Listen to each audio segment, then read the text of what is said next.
What's going on, guys? Welcome back to the channel. Today we're going to be covering how to take your skinny fat transformation to building lean muscle and getting the body you want. We're going to be going over 4 essential tips that you need to implement today to get the body you want, as long as with the step-by-step process. I'm even going to throw in a bonus tip on how to accelerate this process if you stay to the end. So again, guys, let's get right into the video. As you guys know, each video is a high value per second, under 10 minutes, everything you need to succeed. And I'm very happy that you guys clicked in today because this is an essential banger. And I want you guys to walk away with actionable stuff you could take and implement today. So again, guys, let's get right into it. Today we're going to be over 4 criteria of how to build our dream body and how to transform the skinny fat to building lean muscle. So first, guys, let's start with the foundational framework and how we're going to do this. So point number 1 is to make sure we have proper technique and form. A lot of people just jump over this because they think they're working out right, but then they ponder the reason why they're not getting the results. And it all stems from their foundation on how you're working out, how you're performing the exercise, the mind muscle connection, the time under tension, all these, the 1-1-1 method that I'll break down essentially, all these different things, guys, but the small details go a long way. We have to make sure we're performing each workout the proper way. And the way we do this is building a strong foundation on our technique. Guys, the action steps that I want you guys to walk away with, or even question yourself, is essentially, is my technique right? Am I feeling the full mind muscle connection and time under tension? These 2 principles right here alone will answer the question if your technique's right, because let's start with mind muscle connection. The mind muscle connection, guys, is essentially what I relate to the 1-1-1 method. It is the 3 1s, because what it is you have your essentially your negative, your stagnant, and your positive. And this is essentially the time under tension. When you do an exercise, you get the decrease in muscle, the stagnant hold, and then the positive. Whatever essential exercise you do, you should be really feeling the entire muscle, your exertion of the muscle, the squeeze of it every single do. Because if you're feeling it all, or essentially each layer of how you're doing it, so the 1-1-1, then you essentially make sure your technique and your proper form is right, because it'll complement the way you feel with it. Again, guys, the next is the time under tension, which actually correlates to the 1-1-1 method. The time under tension is making sure you have 1 second for the negative, 1 second for the stagnant, 1 second for the positive. When you do all stuff like this, guys, it ensures you that you're essentially doing the technique right and the form essentially. And then, guys, another thing, don't be ashamed to look at YouTube videos online.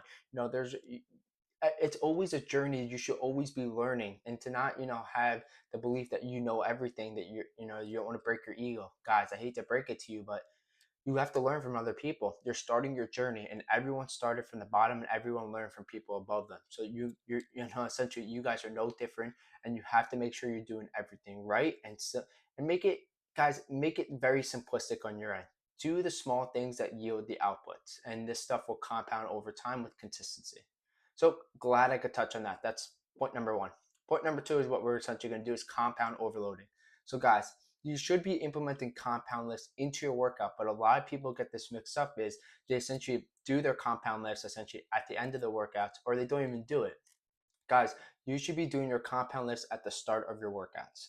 If you're asking what's a compound lift, I'm going to break it down right now. A compound lift is essentially how, or the ability to hit multiple muscle groups simultaneously. This pursuits to anything like barbell rows, squats, deadlifts, bench press, incline press, all these different things, because what you're doing is hitting multiple muscle groups simultaneously.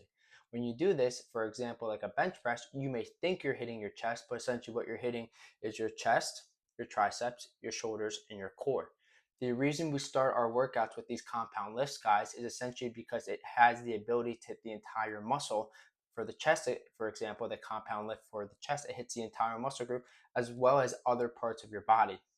And if we could implement more compound lifts into our essential routine, which I'm going to get into the next point, which goes into progressive overloading, we have the ability to build muscle quicker. So let's actually jump over to the progressive overloading thing. So guys, as we know, compound lifts are extremely important, but progressive overloading is the ability to get stronger. We're going to increase our strength to essentially lift more weight. And the way we do this, guys, is to make sure we operate in the right rep range. So if we're doing compound lifts, guys, essentially, if you're doing anything from like 10 to 20, of course, guys, you're sufficient for that weight, but the way you're going to build muscle quicker essentially is doing progressive overloading tactics. So what you're going to do is you're going to decrease the amount of reps, you're going to do by increasing the amount of weight. And when you do stuff like this, you're essentially allowing yourself to build muscle, because instead of going from a rep range of 10 to 20, you're essentially going down towards anywhere from 6 to 8, 6 to 9, anything in that range. That allows you to essentially get stronger and essentially yield more output when you're pushing weight.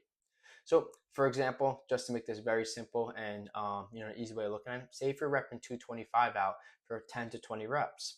If that's too easy, essentially what you're going to do is you're going to increase the weight, your reps are going to drop. So say you're going from, you add a 10 on each side, you have 245, and your reps are anywhere from, 6 to 9 right now. You're going to work your way up to 9, rinse and repeat, drop, increase. And that's how you're going to the ability to build muscle quicker. And guys, the ability to build lean muscle is just a tangent point. The ability to be lean muscle is you have to understand what's your goal. Like, do you want to get stronger and then essentially tone yourself down after? You have to ask yourself these questions, because progressive overloading, compound overloading are the ability to build muscle quicker. Of course, but we have to understand what your goal is. If your goal is not to look bigger, but you want to, essentially cut, then you take the same paradigm on how you're doing this, the same model, but essentially you kind of use this model and use it towards your goal. So guys, these are the frameworks you operate around, but the small details, as in like the reps and sets, are all contingent on what goal you want. Shred fat, you want to essentially build muscle, you want to stay where you're at. You just use this framework and adjust it to the model you're doing. So I had to make that very clear, because if I was watching this video, I would want someone to explain that to me. So okay, now just to make sure, what we've covered is we've covered essentially the foundational framework, compound overloading, progressive overloading, and now we're going to go to point number 4, putting this in a precise plan. So guys, you have to realize that when you're doing a plan or a program, a lot of programs are anywhere from 90 to 180, 90, let me repeat, sorry, 90 to 120 days, 3 to 4 months. And when you're doing programs like this, guys, you should make sure they're implementing a tactic called periodization. This is where you break down the entire program to small steps. So when you break this down, you have periodization. So you break them down to month 1, month 2, month 3, and month 4. And then you have a goal for each month that aligns with the overall goal of maybe putting on 20 pounds. When you do stuff like this, you could use these small wins, but these small stepping stones, to make sure we're progressing in the right direction and we're not using this 4 months as a waste. So the good way to go about this, guys, is you have your main goal, and then you break it down to 4 sub points, which are called phases. You're gonna have anywhere, each month I say is like a good phase. So month 1 could be weeks 1 through 4, month 2 could be weeks 5 through 9, and you get the point, you rinse and repeat. And it's a good way to go about it. A lot of people, even myself, use periodization techniques because it allows me to break up my big goal to smaller chunks to make sure I'm going essentially the right way. This is the model you guys operate around, and then you implement your goal and how many sets, reps, and everything else that you need to achieve that goal. That's a good framework to go around. I don't want to tell you do this set, because your goal may be different from someone else's goal and even my goal myself. So guys, I hope this was simple. I mean, I'm almost at that 10-minute mark, so I want to make sure that I gave you everything you need. And essentially, the bonus tip, guys, to speed up the ability to build essential lean muscle, are 2 things I want you guys to work with: recovery and sleep, and protein intake. These are 2 non-negotiable, guys. You should be sleeping 8 hours. You should be drinking 3 to 5 water bottles per day, and your protein intake should be anywhere from 1 gram to 1.2 per pound of body weight. So for example, if you weigh 170 pounds, you should be eating 170 grams or 170 grams plus, depending on what your goal is. But this is a good framework to operationalize and essentially give you the ability to achieve your goal at a lot of a quicker rate than essentially going through the motions. So guys, I hope I gave you the blueprint to taking your skinny fat to building lean muscle transformation in a simple and easy way. As always, guys, if you thought this video was helpful, please give me those thumbs up. Click that subscribe button if you haven't already. And please leave down below your favorite part of the video. Maybe it was, progressive overloading, compound overloading, to help you achieve your goal in the direction you want to go towards. Again, guys, this stuff just allows me to make sure the stuff I'm providing is a benefit on your behalf, and I'm really helping you achieve your dream body like I have for myself. As always, guys, thank you for watching another great video on the channel, and we'll go ahead and see you in the next one.